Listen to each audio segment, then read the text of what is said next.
Ministry of Defense inaugurates the drafting committee for a national defense policy.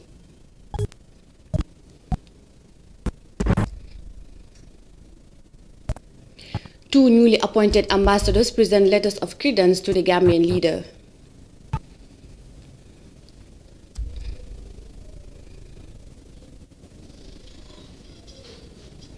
And Truth Commission hears testimonies on the 2005 migrant massacre. These and more coming on Gambia24. Stay tuned.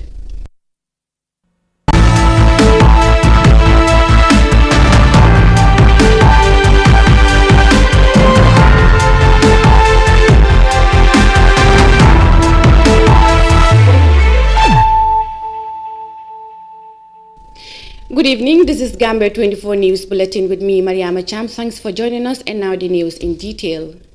The newly appointed ambassador from Spain and Belgium today present their letters of credence to the Gambian President Adama Barrow.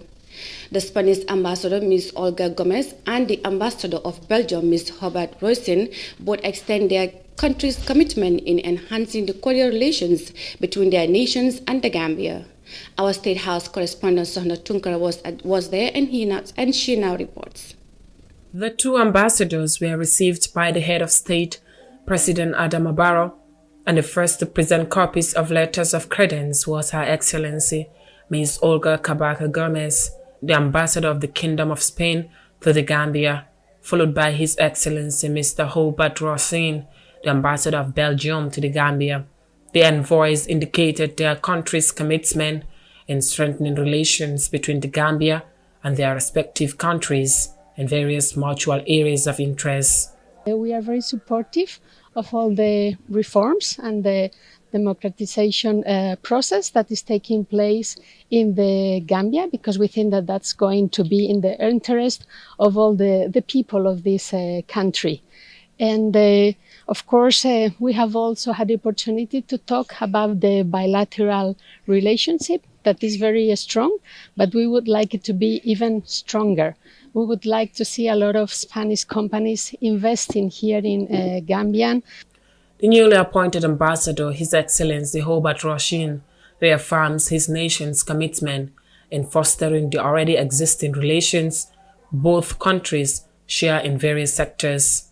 So we have already a few aspects of these ties between the Gambia and the Kingdom of Belgium quite visible in the country. First of all is the presence of Brussels Airlines, which is flying 5 to 6 times a week for the moment, even in the present circumstances, which are not so easy. We have also people-to-people contacts through the trading between the cities of Banjul and Ostend, for instance, which extends a kind of cooperation on various sectors. We have also our technical cooperation agency present in the Gambia. Following the former President Yahya Jammeh's repressive rule, which severed the Gambia's bilateral relations with many European countries, the Gambia is rebuilding its relations. The country over the years has maintained diplomatic relations with several countries, particularly European Union countries, including Spain and Belgium. For African News, Sohna Tunkara. The newly appointed ambassadors of Spain and Belgium present their letters of credence to President Adama Barrow. Now to matters of politics.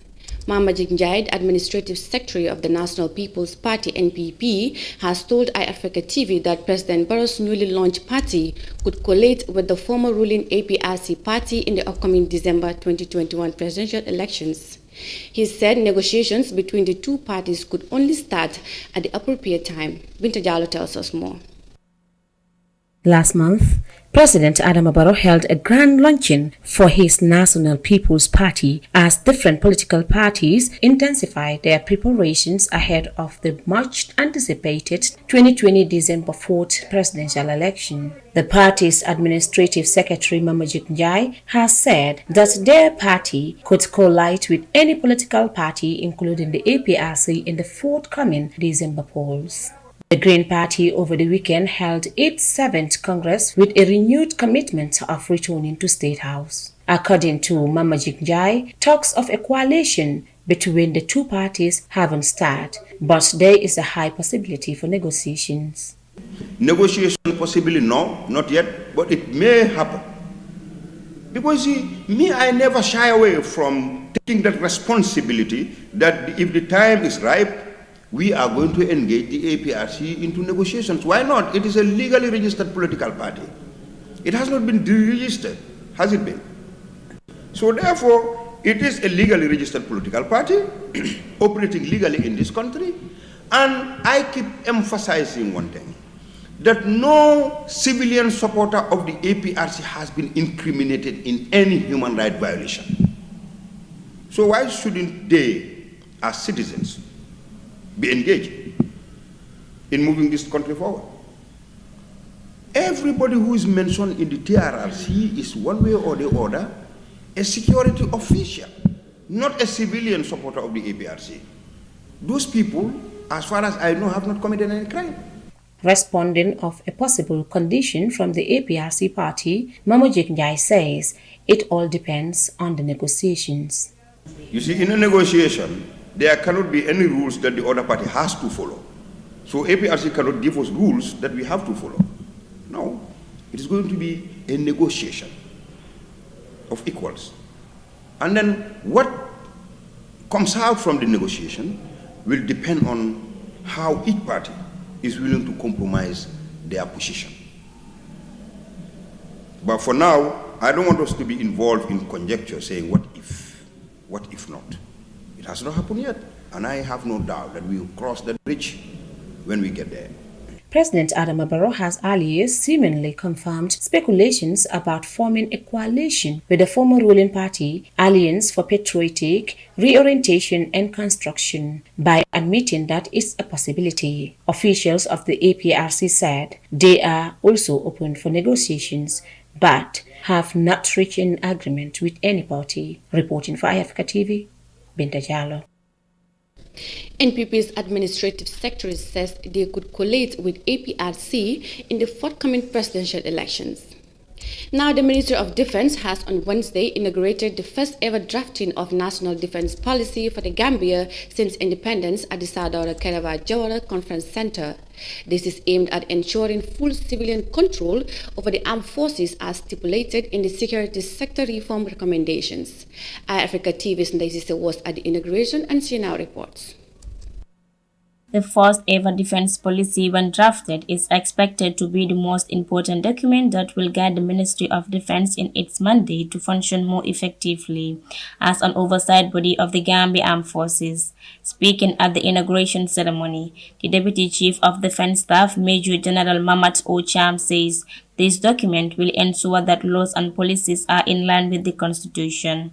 According to the Deputy Chief of Defense Staff, the National Defense Policy drafting will bring positive changes to the security sector. The fact that this is a very important document, we are glad and gratified that henceforth this will form part of our policy documents to guide the operationalization of the activities of the armed forces. Today marks an important milestone in organizing our security sector reforms undertaken by the government and supported by our strategic partners, most especially the United Kingdom's government. The National Defense Policy will form part of a broader strategy and policy guiding documents which covers everything from ends to means of achieving national defense objectives. Security sector reform has been implemented in the Gambia since 2017. This includes the military, police and intelligence services. The National Security Advisor, retired Colonel Mamadou Baji, says the drafting document will help in identifying challenges in the security sector. The defense policy will help in identifying our threats of hostility and aggressions based on intelligent analysis and define the military scope of alliance, combat readiness, military structure, and organizations. The policy also defines the strategic posture and hold towards the possible threat of our territorial integrity and sovereignty and the military doctrine in general. The Gambia security has over the years faced many challenges. However, the Minister of Defense, Honorable Sheikh Omar Faye, highlights that the National Policy Drafting Initiative will tackle the problems in the security sector. Mr. Faye says the idea of reforming the Gambia security sector is being implemented by President Barrow's government. I know that the term security sector reform is largely misunderstood by a lot of people. Therefore, let me quickly state that security sector reform is not an imposition by anyone on the Gambia. Indeed, it is one of the cardinal programs of His Excellency, President Adama Barrow's government that is aimed at improving life and living in the Gambia. Security is everyone's concern. Therefore, we as government ministries need to ensure its proper management. This is why we have produced a national security policy for the Gambia. The National Defense Policy Drafting Committee is said to have come up with initiatives to anticipate the challenges and adapt to a new changing circumstances to address and defend national and international security and stability. The defense will help in making organization decisions, including the identification of priorities and different alternatives. Reporting for iAfrica News, I am Daisy. That story by Ndeye Cisse on the launch of the first national defense policy will take us to a short break, and we'll be right back with the rest of the news. Stay with us. Gambia may be the smallest country in Africa, but it will host the second largest gathering of world leaders in 2022. To successfully host the OIC Summit and put the Gambia on the global stage, the government of the Gambia set up OIC Gambia to mobilize resources for the implementation of key development and infrastructure projects on a scale never seen before.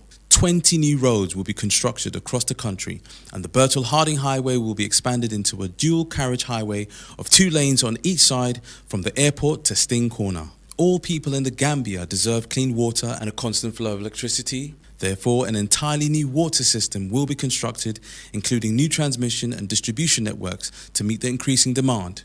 In order to provide a more reliable supply of electricity, the OIC Gambia project will replace and double the capacity of the NAWEC transformers and overhead electric cables. We will equip the police with modern apparatus and technical training in an effort to keep the streets of the Gambia safe. By building the largest international conference center in the region, a 5-star hotel with state-of-the-art facilities, first-class mobility services, and improving the VVIP experience at the Banjul International Airport, OIC Gambia will position the Gambia as the leading conference destination in West Africa. With our partners in the tourism sector, we will reinforce the preeminent position of our nation, the Smiling Coast, as a go-to destination. The OIC Gambia will create strategic partnerships that calls for the involvement of local talent and businesses as a matter of requirement.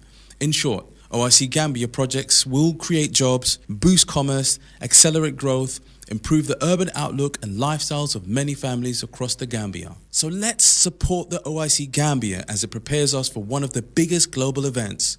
OIC Gambia, building today for a better tomorrow.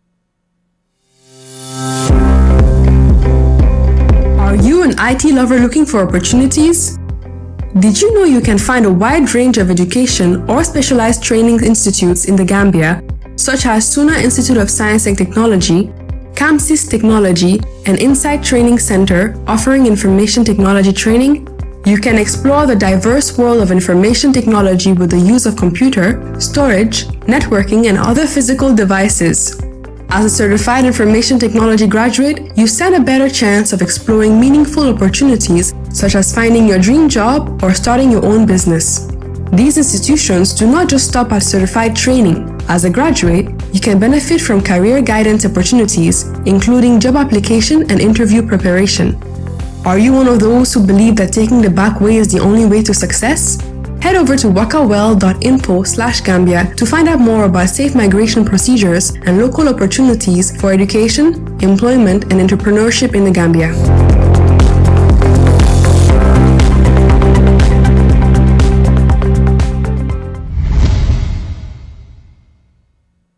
Welcome back, and now to the rest of the news. The University of the Gambia is set to confer awards to undergraduate and postgraduate degrees to students who have successfully completed their programs. The 13th convocation ceremony will graduate over 900 students with different degrees in various fields of study in the country's highest learning institution. More of that in this report. students drawn from all 10 schools of the University of the Gambia are expected to be conferred with degrees in law, business administration, economics, medicine, and among others. Convocations are unique moments in the lives of students and often mark the point of separation between student and alma mater. Professor Per Gomez, Deputy Vice Chancellor for Academic Matters at the University of the Gambia, says over 900 students will graduate with different degrees. Considering the growing concerns of the coronavirus pandemic, Mr. Gomez says all the COVID-19 guidelines will be put in place.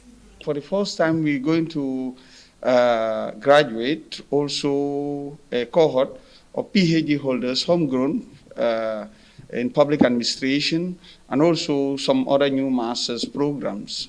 And all put together it will be around 97. So, and therefore we have to come up with different measures. So the mask, wearing mask is mandatory, and we will be having all these health measures put in place, and the Red Cross will be there. So we call on everybody to understand us, that things are not normal, and therefore we need to adjust. Professor Gomez also describes the 13th convocation graduation as history in the making, saying the UTG is out to benefit the Gambian people. He highlighted the significance of the university in transforming the society. UTG exists because we are receiving support from taxpayers' money, and we need to give back. A university is relevant because it is responding to the social demand, and society demands that we have a well-informed citizenry, and that's the essence of education. And with PhD, and that's why for the first time we are having these PhD holders in public administration, and that's tells a lot. The 13th convocation graduation will take place this Saturday with 997 students to be graduated with different degrees in various fields of study. Since its inception, the university has been training and graduating Gambians who have proceeded to contribute towards shaping the destiny of the country. Reporting for iAfrica News, I am Mariama Cham. The University of the Gambia to graduate 997 students with degrees in various fields of study. Now to matters of the Truth Commission.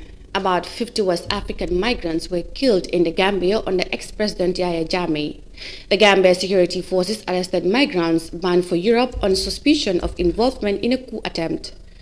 Gambia's Truth Commission on Wednesday began to hear testimonies of witnesses with regards to the alleged killings of the West African migrants in 2005 under the dictates of former President Yahya Jammeh. Khadijatu Seka has the rest of that. Kebaba told the Truth Commission he was among the team that rescued the migrants at the source of Barra in the northern bank of the River Gambia. The witness says he got information that canoes were stranded at the source of Barra and he went with his team to rescue them. He says the migrants were taken to Banjul the next day, and since then he lost track of their whereabouts until he had dead bodies were found at the Budfoot shore. I can't remember, I can't hear anything unless and after later when I had they found so many, dead bodies at this place, Ghana town, I don't know, and where. What did you make of that information when you received it? I cannot say anything because I live in Beira, where we normally pick up dead bodies and so on by the beachside and so on. Boats, they drown, sometimes people drown, and that is known to us. We normally say those type of things.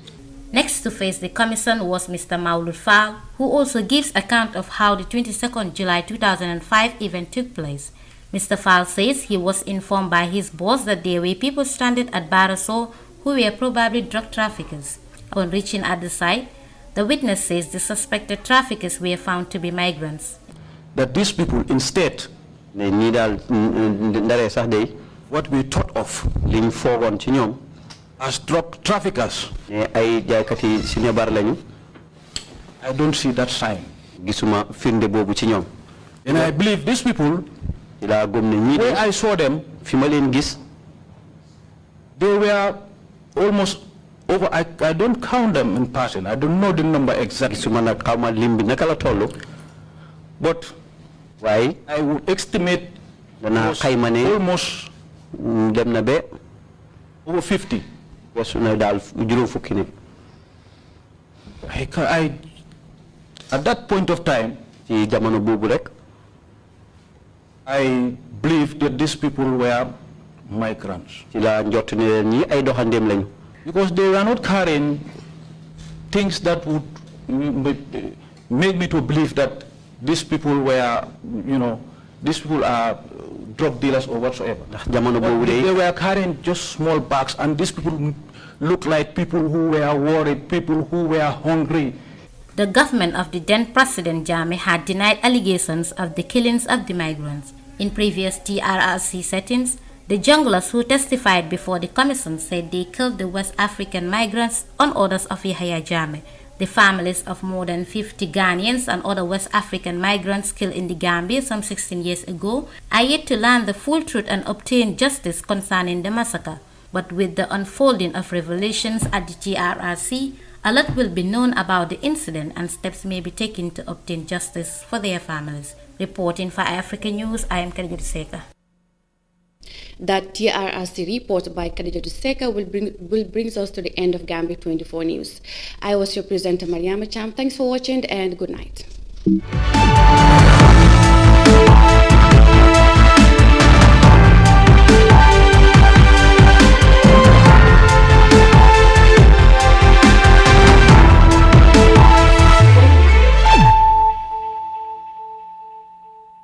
Cheapest phone in the Gambia, Afriphone, is back in a brand new